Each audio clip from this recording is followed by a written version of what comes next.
అధికార ప్రతినిధులు, ప్యానలిస్టులు, అదేవిధంగా జిల్లాలో చేసినటువంటి ప్యానలిస్టులు అందరికీ కూడా ఒకసారి అందరం కలుద్దామని మేడం గారు చెప్పడం వల్ల ఈ రోజున అతి తక్కువ సమయంలో, ఎందుకంటే ఎలక్షన్లు ఇంకా 50 డేసే ఉన్నాయి కాబట్టి దాని సందర్భంగా పురస్కరించుకొని మనమందరం ఈ రోజున ఇక్కడ డిస్కస్ చేయడానికి మేడం గారు, అదేవిధంగా మధుకర్జీ గారు కూడా ఒక మార్గదర్శకం ఇద్దాం, ఈ 50 డేస్ చాలా ఇంపార్టెంట్ అనే ఉద్దేశంతో ఈ కార్యక్రమాన్ని ఏర్పాటు చేయడం జరిగింది.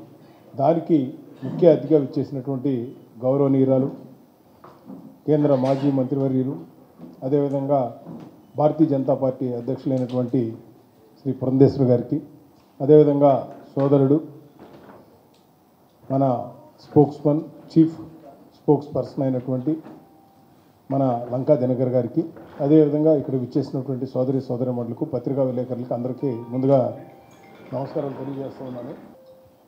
దరిదాపుగా 8-9 నెలల నుంచి కూడా మన రాష్ట్రంలో మేడం గారు వచ్చిన తర్వాత మనం ఏ విధంగా అధికార ప్రతినిధులు అవ్వచ్చు, ప్యానలిస్టులు అవ్వచ్చు, ఎవరైతే మీడియాకి వెళ్తూ ఉన్నారో ఇంతకుముందు మనం మీటింగ్ పెట్టుకోవడం జరగలేదు. కనీసం ఇక్కడి నుంచైనా ఒక డైరెక్షను, అదేవిధంగా మనం పార్టీ లైన్లో ఏ విధంగా ఉండాలి, ఎలక్షన్ టైంలో ఏ విధంగా మనం తీసుకోవాలనేది చాలా ఇంపార్టెంట్. మొన్న 17-18 తారీఖుల్లో ఢిల్లీలో మీటింగ్ జరిగినప్పుడు, నేషనల్ కౌన్సిల్ జరిగినప్పుడు ఆ రోజున, సో అందుకని 18వ తారీఖున కూడా ఏం చెప్పాలి అనేది కూడా కొన్ని పాయింట్స్ ఇచ్చారు. అవన్నీ కూడా మేము తర్వాత ముందు మీడియా వాళ్ళు వెళ్ళిపోయిన తర్వాత నేను మీతో డిస్కస్ చేస్తాను. ముందుగా మన మేడం గారిని ఒక 2 మినిట్స్ మాట్లాడవలసిందిగా కోరుతా ఉన్నాను. భారతీయ జనతా పార్టీ మీడియా ఇన్ఛార్జ్ అయినటువంటి నాగభూషణం గారికి, చీఫ్ స్పోక్స్ పర్సన్ అయినటువంటి లంకా దినకర్ గారికి, మరియు భారతీయ జనతా పార్టీ స్పోక్స్ పర్సన్స్గా ఉన్నటువంటి వారు, ప్యానలిస్ట్గా ఉన్నటువంటి వారు, కేవలం రాష్ట్ర స్థాయి నుండి మాత్రమే కాకుండా కింద జిల్లా స్థాయి నుండి కూడా మీరందరూ ఇక్కడికి రావడం జరిగింది.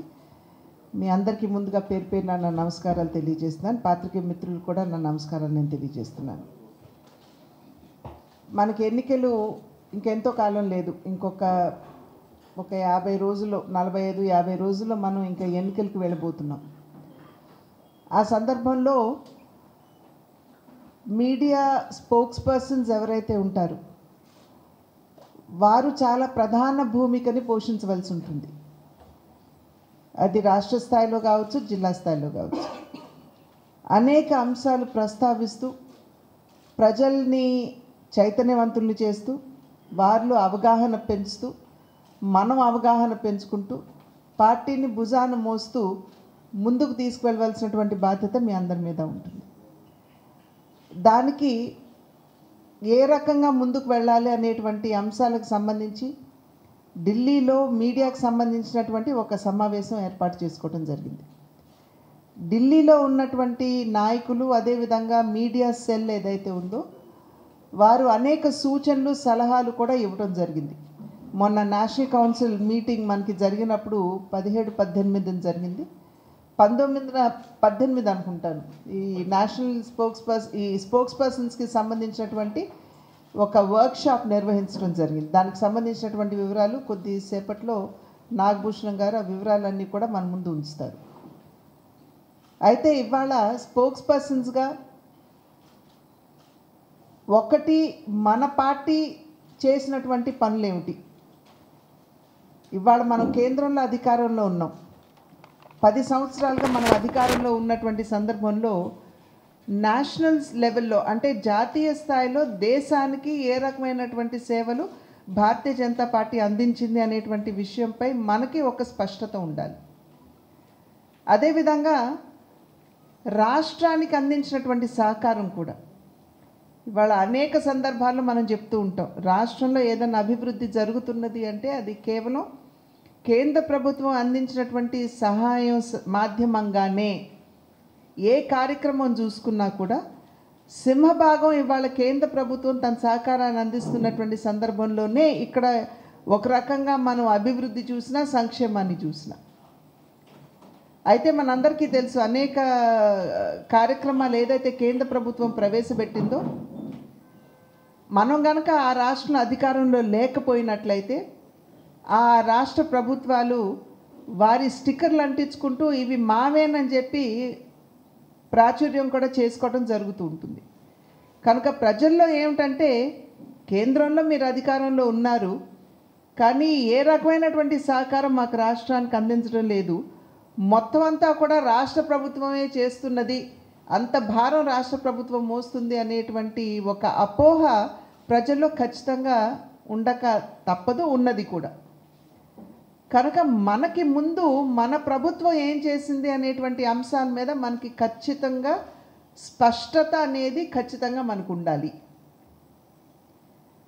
అదేవిధంగా చాలా ఇంపార్టెంట్ అంశాలైనటువంటి పోలవరం ప్రాజెక్ట్ నిర్మాణం కావచ్చు, లేకపోతే వైజాగ్ స్టీల్ ప్లాంట్ వంటి అంశాలు కావచ్చు, లేదా మనకి ఈ రైల్వే జోన్ ఏదైతే ఉంటుందో దానికి సంబంధించి కావచ్చు, ఈ అంశాల మీద కూడా చాలామందికి స్పష్టత ఉండదు. కనుక ముందు మనం అర్థం చేసుకుని ఏమన్నా మనకు అనుమానాలు ఉంటే వెంటనే పార్టీతో మాట్లాడి పార్టీ దగ్గర నుండి క్లారిటీ తీసుకుని మనం ఏ రకంగా ప్రజలకి తెలియజేయాలి. కనుక మనకి ఇటువంటి అంశాల మీద కూడా ఒక క్లారిటీ అనేది ఖచ్చితంగా మనకు ఉండవలసినటువంటి ఆవశ్యకత ఉంటుంది.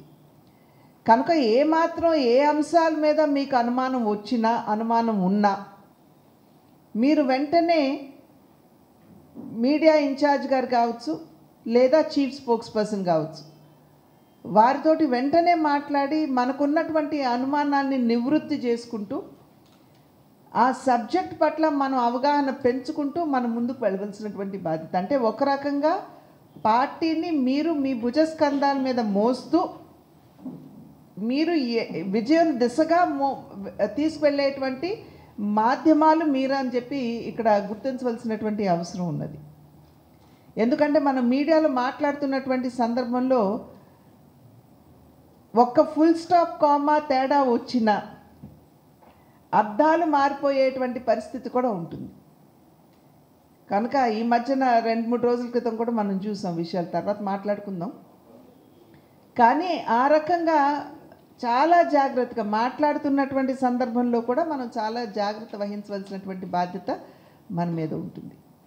అదేవిధంగా రాష్ట్రంలో ఉన్నటువంటి పరిస్థితి, ఎటువంటి పరిస్థితి రాష్ట్రంలో ఉన్నదో మనందరికీ తెలియనటువంటి విషయం కాదు.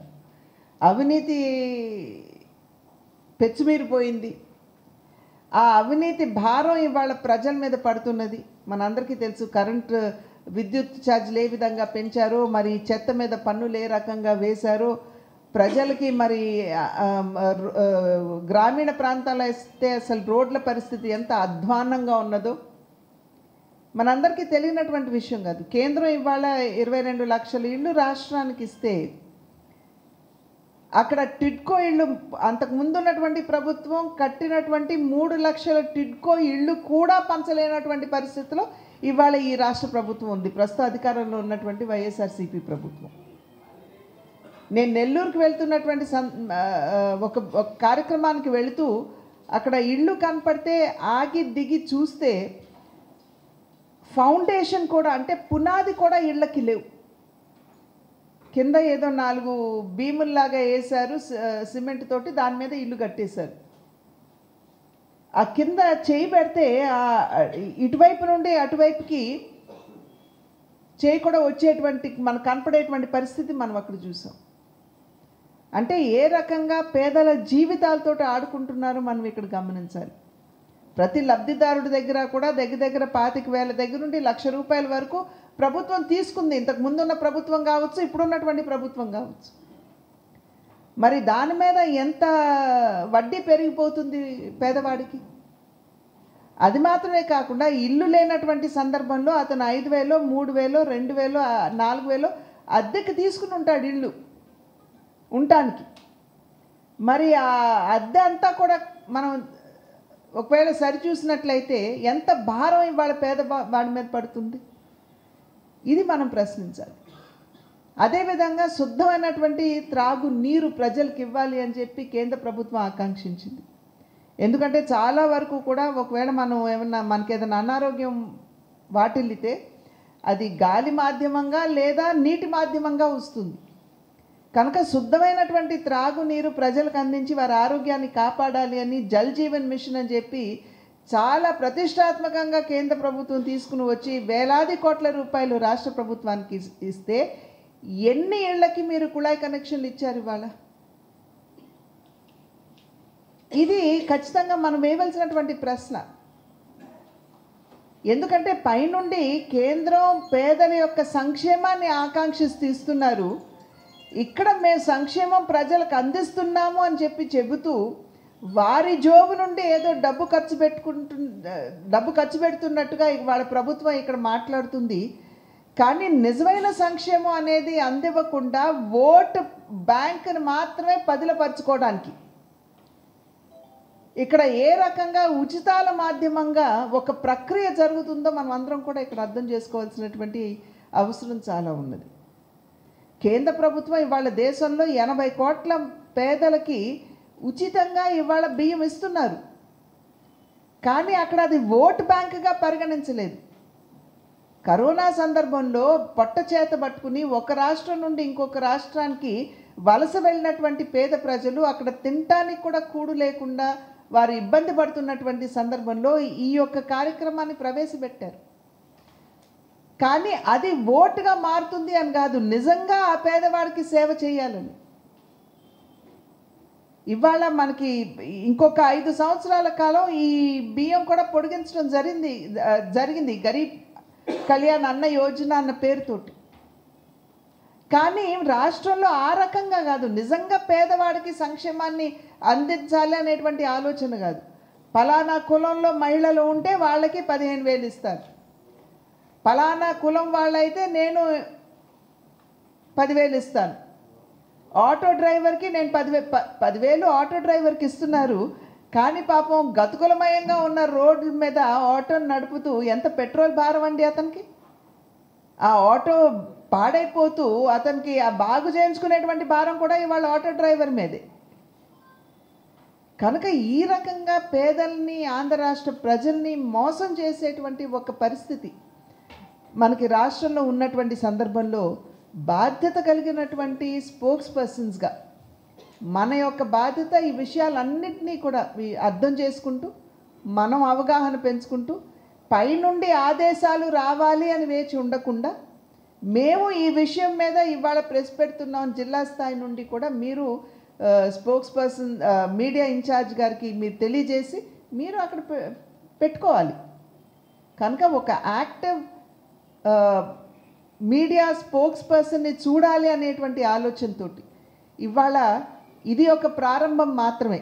సరే, ఎన్నికలకు వెళ్తున్నాం, ఎన్నికల తర్వాత ఖచ్చితంగా మన కంటిన్యూస్గా కూడా ఈ యొక్క ప్రక్రియ కొనసాగుతుంది. కాబట్టి ఎందుకంటే ఇవాళ నిజంగా చూసినట్లయితే ప్రధాన ప్రతిపక్ష పాత్ర భారతీయ జనతా పార్టీ నిర్వహిస్తుంది రాష్ట్రంలో. అనేక ప్రజా అంశాల మీద అసలైనటువంటి అపోజిషన్ పార్టీ ఏదైతే ఉందో, ప్రతిపక్ష పార్టీ ఏదైతే ఉందో అంత యాక్టివ్గా ముందుకు రాలేనటువంటి సందర్భంలో అనేక విషయాల మీద, అది పంచాయతీకి సంబంధించినటువంటి నిధులు కావచ్చు, మద్యం కావచ్చు, ఇసుక మాఫియా కావచ్చు, వీటన్నిటి మీద కూడా భారతీయ జనతా పార్టీ గళం పెట్టింది. నిన్న మొన్న మీరు చూసుంటారు, కోర్టు ఏ రకమైనటువంటి మొట్టికాయలు మొట్టిందో మనం అందరం చూసాం. ఎందుకంటే మనం డైరెక్ట్గా రీచ్ల దగ్గరికి వెళ్ళాము, మనం ఇసుక అక్కడ జరుగుతున్నటువంటి మాఫియా ప్రక్రియను మనం తెలియజేశాము, మనం వెంటనే ఉత్తరాలు రాసాము, ఇక్కడ ఉన్నటువంటి పరిస్థితులు రుజువులతో పాటు తెలియజేశాము. దొంగ ఓట్ల గురించి ఎంత ప్రహసనం అండి రాష్ట్రంలో.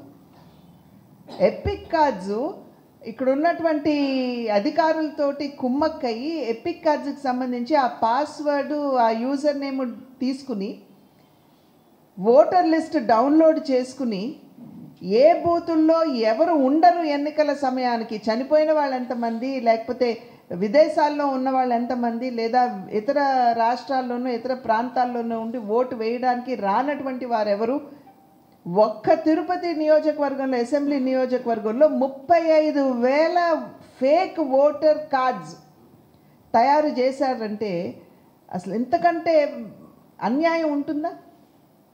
ప్రజాస్వామ్యాన్ని అపహాస్యం చేయటం ఇది, ఈసీఐని ఛాలెంజ్ చేయటం.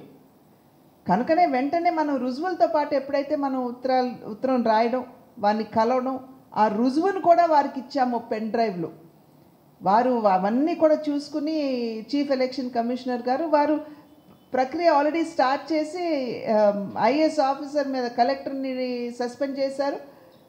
అదేవిధంగా పోలీసులు కూడా ఇక్కడ ఎటువంటి అన్యాయం జరగలేదు, అవినీతి లేదు అని చెప్పినటువంటి పోలీస్ ఆఫీసర్ని కూడా ఇవాళ డిస్మిస్ చేశారు. ఇదంతా భారతీయ జనతా పార్టీ విజయం. We have been successful.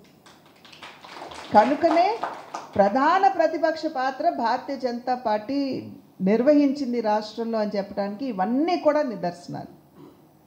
కనుక ఖచ్చితంగా రాబోయే కాలంలో భారతీయ జనతా పార్టీ అంటే ఇప్పుడు జరగబోయేటువంటి ఎన్నికల్లో భారతీయ జనతా పార్టీ ఒక బలీయమైన శక్తిగా అవతరించబోతుంది అని చెప్పి మేము ఏదైతే చెప్తున్నామో అది స్పోక్స్ పర్సన్స్ అయినటువంటి మీ అందరి మీద నమ్మకంతో అని చెప్పి తెలియజేస్తూ ఈ బాధ్యతని ఖచ్చితంగా మీరు సమర్థవంతంగా నిర్వహిస్తారని విశ్వసిస్తూ సెలవు తీసుకుంటున్నాను. నమస్కారం.